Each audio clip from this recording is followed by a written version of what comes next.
कर्नाटक विधानसभा चुनाव में कुछ ही दिन बाकी हैं। 10 मई को होने वाले चुनाव को लेकर सभी पार्टियों ने अपने स्टार प्रचारकों के साथ चुनावी अभियान तेज कर दिए हैं।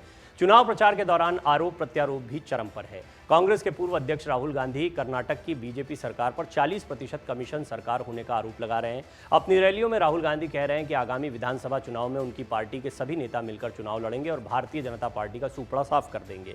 वहीं कर्नाटक के बेल्लारी में एक रैली को संबोधित करते हुए राहुल गांधी ने कहा कि एक सरकार जो कमीशन में 40% लूटती है, ये सब कुछ नहीं कर सकती।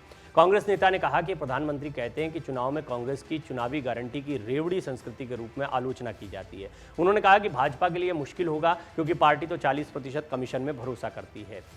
राहुल ने कहा कि पीएम कहते हैं कि कांग्रेस द्वारा दी गई गारंटी को लागू नहीं किया जाएगा। दरअसल उन्होंने जो कहा वो सही है। भाजपा के लिए ऐसा काम करना असंभव है। जो 40% कमीशन लूटते हैं वो इस तरह की गारंटी को लागू नहीं कर सकते हैं। राहुल गांधी ने दावा करते हुए कहा कि मोदी जी जहां भी जाते हैं झूठे वादे करते हैं, लेकिन हम झूठे वादे नहीं करते। कांग्रेस नेता ने कहा कि चुनाव नजदीक है, आप लोगों को तय करना है कि किसकी सरकार बनेगी। एक बात याद रखें, पिछली बार आपने सरकार चुनी थी, लेकिन बीजेपी ने विधायक खरीदकर आपकी सरकार चुरा ली। उन्होंने न केवल सरकार की चोरी की, बल्कि उसके बाद हर काम पर 40% कमीशन लिया। राहुल गांधी ने कहा कि कर्नाटक सरकार 40% कमीशन के लिए जानी जाती है और बेल्लारी भ्रष्टाचार का केंद्र है। इसलिए मैं चाहता हूं कि बेल्लारी में अब बदलाव दिखे, न केवल चुनाव में बल्कि आपके जीवन में भी। इससे पहले कर्नाटक में बेलगावी के रामदुर्ग में चुनाव प्रचार के दौरान कांग्रेस नेता राहुल गांधी ने केंद्र और राज्य सरकार पर जमकर हमला बोला। राहुल गांधी ने हमला करते हुए एक बड़ा सवाल पूछ लिया। उन्होंने कहा कि अलग अलग जगहों पर, चाहे वो एमपी हो, नॉर्थ ईस्ट हो, कर्नाटक हो, इन सभी जगहों पर विधायकों को खरीदने का क्या स्रोत है। राहुल ने पीएम मोदी पर हमला बोलते हुए कहा था कि आजकल 2-3 अरबपतियों पर ही सरकार का फोकस है, किसानों और मजदूरों पर सरकार का ध्यान नहीं है। लेकिन किसानों, मजदूरों और छोटे वेंडर्स पर सरकार का ध्यान क्यों नहीं जाता है। अरबपतियों को बैंक से लोन आसानी से मिल जाता है और अगर कुछ हो जाता है तो आसानी से माफ़ भी हो जाता है, लेकिन किसानों का कर्ज कभी माफ़ नहीं होता। राहुल गांधी के 40% कमीशन की सरकार वाले बयान पर गृह मंत्री अमित शाह ने भी पलटवार किया है। हासन जिले के सकलेशपुर में रोड शो के दौरान गृह मंत्री अमित शाह ने राहुल गांधी पर पलटवार करते हुए कहा था कि वो इसके बारे में बात कर सकते हैं और अगर उनके पास ठोस सबूत है तो उन्हें अदालत जाना चाहिए। न तो कोई जांच है और न ही कोई मामला है। ऐसे निराधार आरोपों पर लोग कैसे विश्वास करेंगे।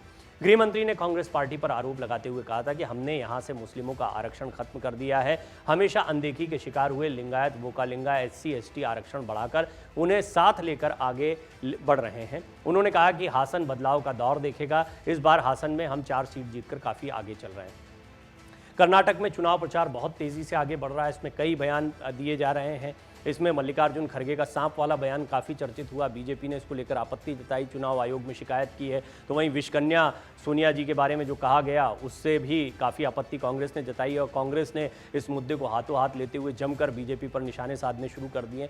इस सब के बीच में राहुल गांधी लगातार 40% कमीशन की सरकार, सबसे भ्रष्ट सरकार, प्रधानमंत्री मोदी पर डायरेक्ट हमले करते दिखाई दे रहे हैं। गौर करने वाली बात है कि यहीं लोकसभा चुनाव के प्रचार के दौरान कर्नाटक के कोल्लार में ही सारे उपनाम मोदी जो होते हैं वो चोर क्यों होते हैं, या सारे चोरों के सरनेम मोदी क्यों होते हैं, जैसा बयान भी उन्होंने दिया था, जिसके बाद उनको 2 साल की सज़ा भी हुई है और उनकी सांसदी भी गई है। खैर, चुनाव प्रचार के दौर में ये सब होता है, लेकिन मानहानि का एक दौर सा चल पड़ता है चुनाव प्रचार के दौरान और एक बड़ा सवाल खड़ा होता है कि क्या राजनीति का स्तर गिर गया है, क्या राजनीति की मजबूरी हो गई है कि बड़े बड़े नेताओं के खिलाफ इस तरह के बयान दिए जाएं।